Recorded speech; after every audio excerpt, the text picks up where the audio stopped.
Listen, oftentimes Microsoft gets caught lying and they get busted in a really big way. And here's the thing, right? This is the really funny part to me.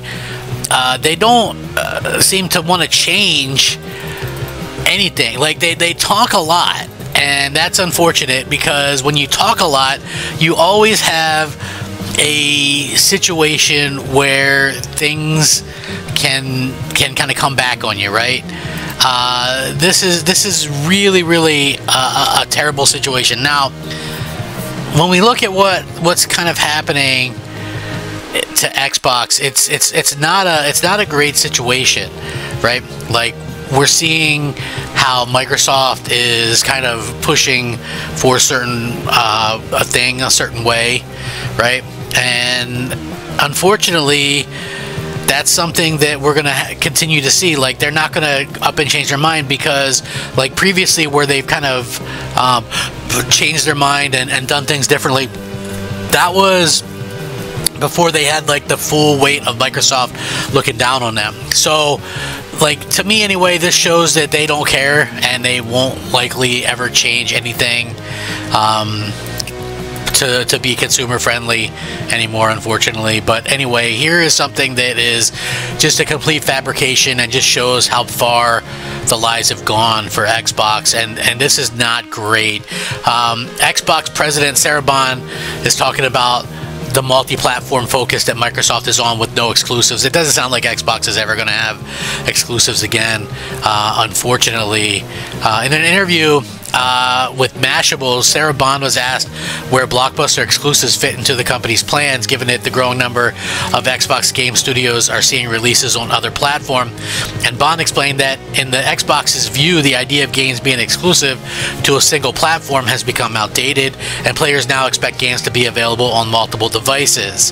Which, again, I'll say this: I couldn't care less if you want to release an Xbox game on PC, if you want to have an Xbox game be available through the cloud, whatever, that's fine. That's multiple devices as far as I'm concerned. I would draw the line at releasing it on PlayStation or Nintendo platforms. You have a console. You need to make sure that people have a reason to buy your console, right? How is that some, like, egregious thing? No matter what you have to have something that draws people and that gives people a reason to buy your freaking product, okay? Even if you're a service, okay? You're Netflix, but if you're Netflix and you put your stuff on Hulu, doesn't that make Hulu more attractive than Netflix, because you got all the Hulu stuff and the Netflix stuff on Hulu, and Netflix only has Netflix stuff? Yeah, you could put a Whopper in McDonald's and you're going to sell a lot more Whoppers, but those people aren't going to be there at Burger King to buy the rest of your stuff off the menu, the fries and the drinks and all that stuff that makes you more money. So what happens is, yes, people might buy an Xbox game or two on a PlayStation, but maybe that person would have bought an Xbox and bought a lot of things in the Xbox store, and you're missing out on that, right? It's a short-term thing what they're doing. But this is what she said, quote, "We're really seeing people evolve way past that. Like, the biggest games in the world are available everywhere. You look at Call of Duty, you look at Minecraft, you look at Fortnite, you look at Roblox. That's actually what's really driving community in gaming. That's where people gather, they have experiences, and the idea of locking it to one store or one device is antiquated for most people." Now listen, she brings up these games that are service-based games that are soulless slop, to be honest with you, right? Those are soulless slop games. Once you start thinking, you know, like, those are like slop, honestly. Like, it is. Like, and it's not saying that I don't play any of those sometimes, but it's like, when I buy a PlayStation, it's because they do God of War and Uncharted and The Last of Us and, you know, Ghost of Tsushima and these great games. When I buy an Xbox, it's because they were doing Halo, Forza, Fable, and, you know, Gears of War. So if they don't have that, what's the point of buying an Xbox? And I'm not talking about if those are available on PC. There's people like me and a lot of people that just would never game on a PC. I'm not going to be that guy. I'm never going to be a PC gamer, so I couldn't care less. I'm never going to be a cloud gamer, so I couldn't care less on there. But you're really killing competition by putting these games elsewhere on another platform that's directly competing with you, you know? And so that's a big problem. So she's lying, and I'll tell you where she gets caught lying is because she's saying people are okay with this. And if people were okay with that, Microsoft wouldn't have had to have an emergency meeting last year in February and say it's just 4 games, right? And they lied to us then too. But you don't do that if people aren't freaking out and want their games to go elsewhere, right? That's just honestly the truth of the matter.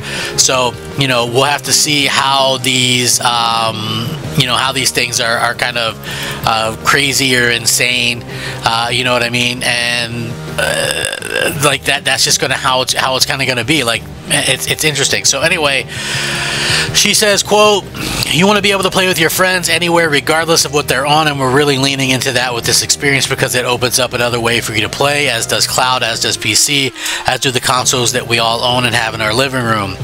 Again, like, how are you going to play a single player game with your friend? Like, that doesn't make sense. You've got to keep stuff to your platform.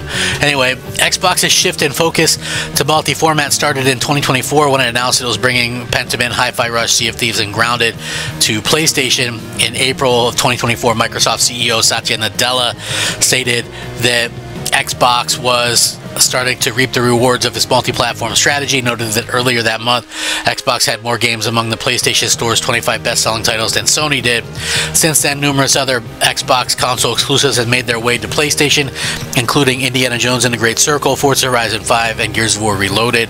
Xbox plans to appear to be going both ways, with Bond saying in the same interview that the next Xbox console will share some of the thinking behind the recently released Asus ROG Ally, which let players not only have the Xbox PC store, but also other digital PC storefronts, etc. Which, you know, again, like, people that are thinking that the next Xbox console is going to be a hybrid, there's no such thing. Like, the Asus ROG thing is not a you know, it's not a hybrid. It's just a PC handheld, right? It's like that's what it is. So, you know, it's honestly very strange to see stuff like this happening, and the way that people are just kind of accepting of it, I think, is the big problem. But it's like they get caught lying. They're out there and kind of saying, okay, well, we're seeing that, you know, more and more people are accepting this. No, like, people will play these soulless games like that, yeah, very casuals, but if you want people to adopt your platform, you're going to need a reason to get it, right?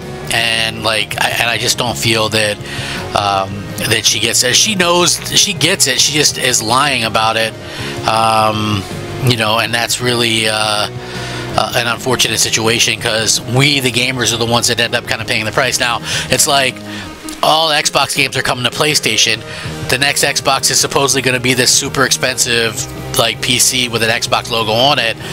So what is the reason to buy that when you can just buy a cheaper PlayStation? There's diminishing returns on these things anyway, right? And I've mentioned this, and sometimes people look at it controversial, but if you just had 2 screens or 3 screens with the same scene paused at the same part, and you wouldn't be able to know which one was which. Like, what, this one's PC, or this one's Xbox, or this one's PS5 Pro. Like, you can't. Like, I can't. You know what I mean? I own all that stuff. It's like, it's ridiculous. The returns are so minimal.